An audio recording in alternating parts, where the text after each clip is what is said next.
प्रभु यीशु मसीह के सामर्थी नाम में आप सबों को जय मसीह की।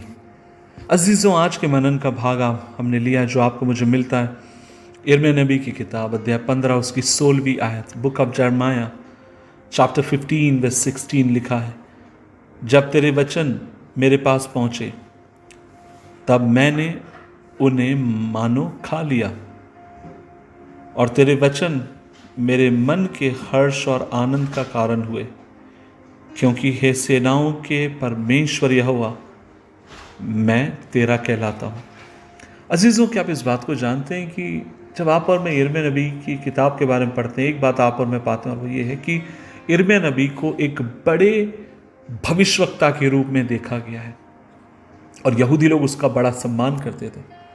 दूसरे शब्दों में कहा जाए कि यिर्मयाह नबी को एक रोने वाला भविष्यवक्ता करके कहा जाता था, क्योंकि एक जगह वो कहता है कि काश मेरा सर जल ही जल होता और मैं अपने लोगों के लिए रोते रहता।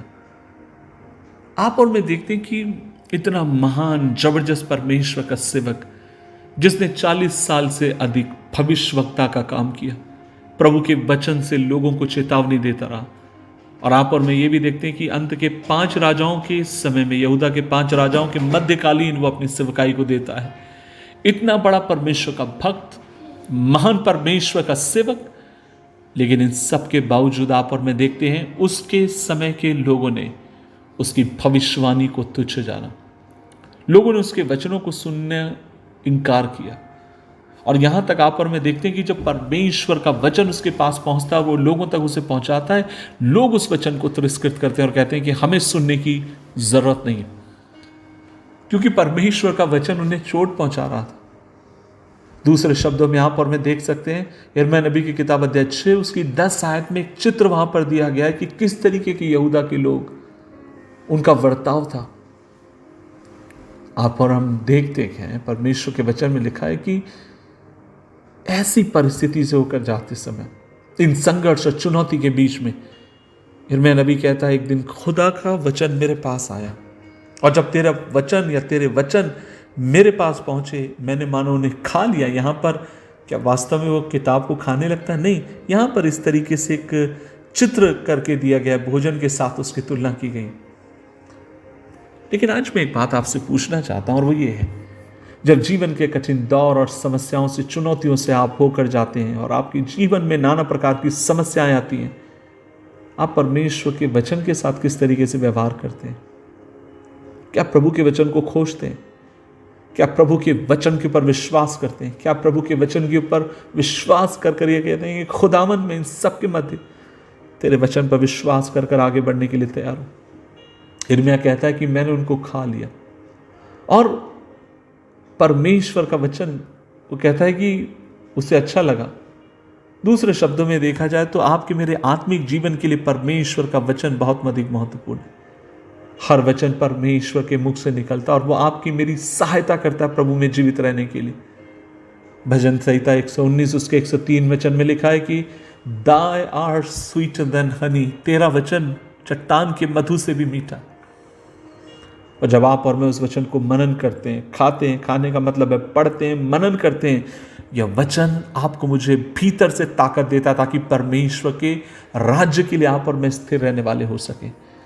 अजीज, एक बात आपसे कहना चाहता हूं, आप जहां भी इस समय में अगर आप नज़र दौड़ाइए या न्यूज़पेपर खोलिए, और ख़ासकर व्हाट्सएप के माध्यम से, न्यूज़पेपर में भी कई जगह पर बहुत होता है तभी आता है, आप व्हाट्सएप के माध्यम से, अलग अलग चीज़ों के माध्यम से देख सकते हैं इस समय कलीसिया एक बड़े सताव से होकर जा रही।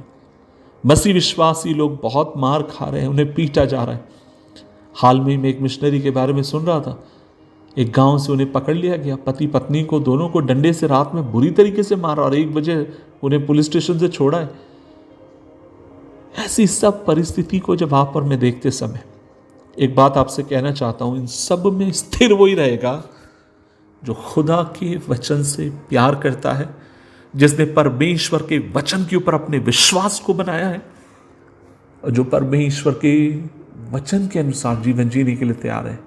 मेरे भाई, मेरी बहन, चमत्कार अच्छी बात है, चमत्कार तुझे हिम्मत देंगे, बल देंगे, लेकिन परमेश्वर का वचन अंधकार के मध्य में, चुनौती के मध्य में संघर्ष के मध्य में, दर्द के बीच में तेरी सहायता करेगा कि तू उसमें स्थिर रह सके और अपने परमेश्वर के नाम की महिमा कर सके।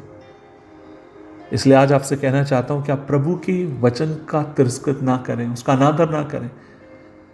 आपको मुझे चाहिए कि प्रभु के वचन पर ध्यान रखें, उसे मनन करें, उस वचन को आप अनुमति दें कि वो आपके जीवन को बदले, पूरी तरीके से बदले, क्योंकि परमेश्वर का वचन आपके मेरे हृदय के लिए आनंद का कारण ठहरे।